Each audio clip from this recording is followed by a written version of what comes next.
Salut, comment allez-vous? Moi, comme vous le voyez, ça va au top, je vais très bien. Comme toujours, j'ai le smile, j'ai la banane, la pêche en fer. Euh, Aujourd'hui, je vous montre mes textes, mes histoires, mes écrits, quoi. Mes écrits que j'ai moi-même imaginé et créé. Et je vous demande de ne pas aller copier tout ça et après dire que c'est votre création, c'est vous qui l'avez fait. S'il vous plaît, ne faites pas ça. Respectez mon droit d'auteur, je vous en prie. Je vais pas vraiment vous montrer les textes à l'écran, mais je vais vous les lire plutôt. Je pense que c'est plus amusant comme ça.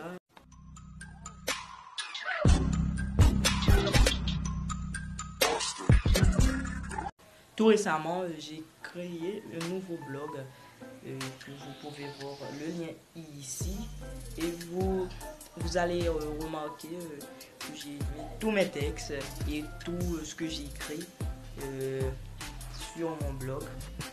Je vous invite à aller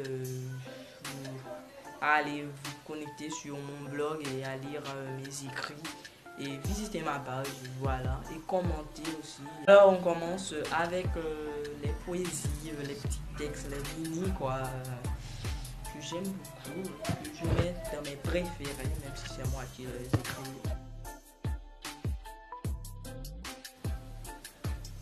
La vie. La vie est un cadeau qu'on n'a pas à l'infini. Le cadeau qui, au fur et à mesure, s'endurcit. Un cadeau rempli de soucis. Mais tout au fond de lui se cache beaucoup de bonheur, attendant d'être découverte par l'amour et la fraternité, se cachant dans ce monde de haine et de guerre. C'est beau, hein? Parlez franchement, dis-moi ce que vous en pensez de ce texte. Moi, je le trouve génial. Génial.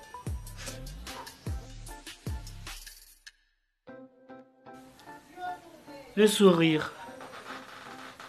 Quand on sourit, c'est comme si on fleurit. Quand on sourit, c'est comme si on mûrit. Quand on sourit, le mal s'affaiblit. Waouh. N'est-ce pas beau ça? Quand même, apprécié. Les merveilles naturelles. Quand je regarde les merveilles naturelles, comme le ciel, comme les hirondelles, quand je regarde les abeilles qui produisent leur doux miel, je me rends compte que le monde est devenu si superficiel. Les gens ne pensent qu'à l'argent. Oh, qu'à l'argent. Beau texte. J'adore. C'est moi l'auteur. En fait, ça devait être une chanson. Et je pense que dans quelques temps, je ne sais pas, dans un mois, dans quelques semaines, je vais poster une vidéo comme celle-là, mais ce sera mes chansons écrites, pas mes textes écrits. Ce sera mes chansons écrites et j'espère bien les chanter pour vous. Je vais préparer cette vidéo, mais je ne peux pas vous dire quand est-ce que je le posterai. Ok. Maintenant, passons aux histoires. Enfin, je vais vous lire une histoire que j'ai imaginée et que je trouve pas mal.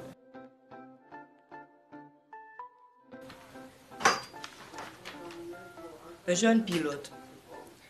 Il était une fois un jeune garçon nommé Marc qui rêvait depuis sa petitesse de devenir pilote. Ses parents lui offraient tous les jouets aériens, mais il préférait surtout les avions.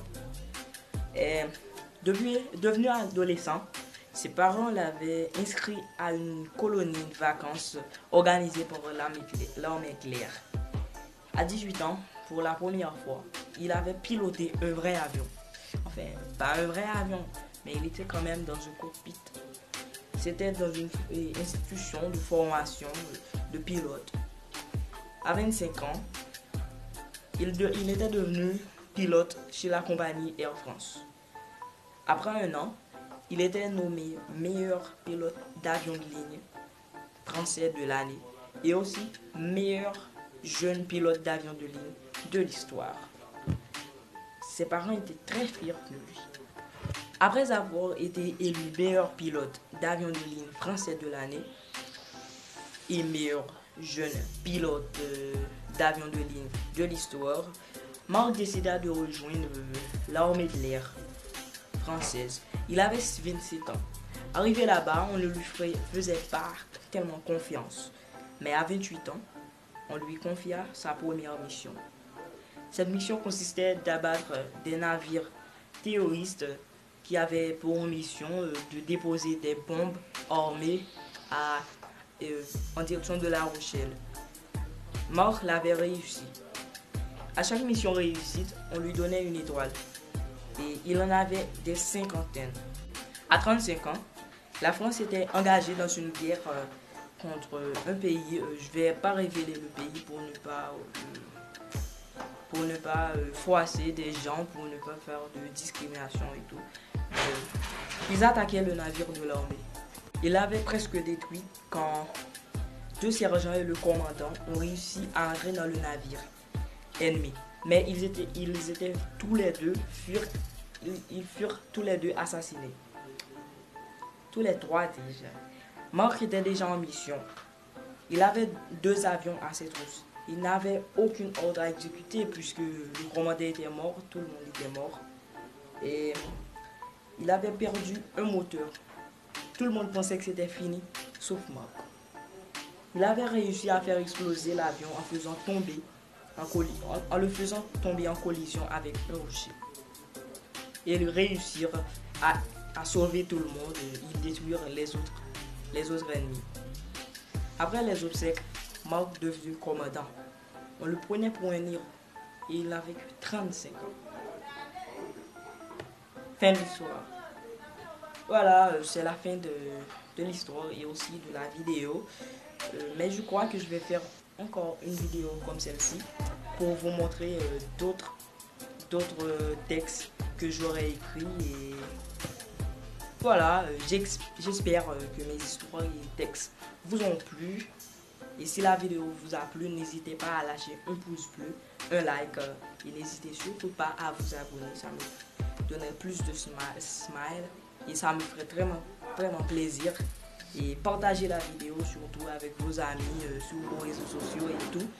Et au cas où vous avez mal entendu ce que j'ai dit quand je lisais les textes, je vous les laisse à la fin de la vidéo et j'espère qu'il vous plaise. Voilà. Et on se retrouve la semaine prochaine. Même heure, même chaîne, même jour. Ça, je l'espère bien. Vous savez, on ne sait jamais. Je ne sais pas si je pourrais être là vraiment, mais je l'espère.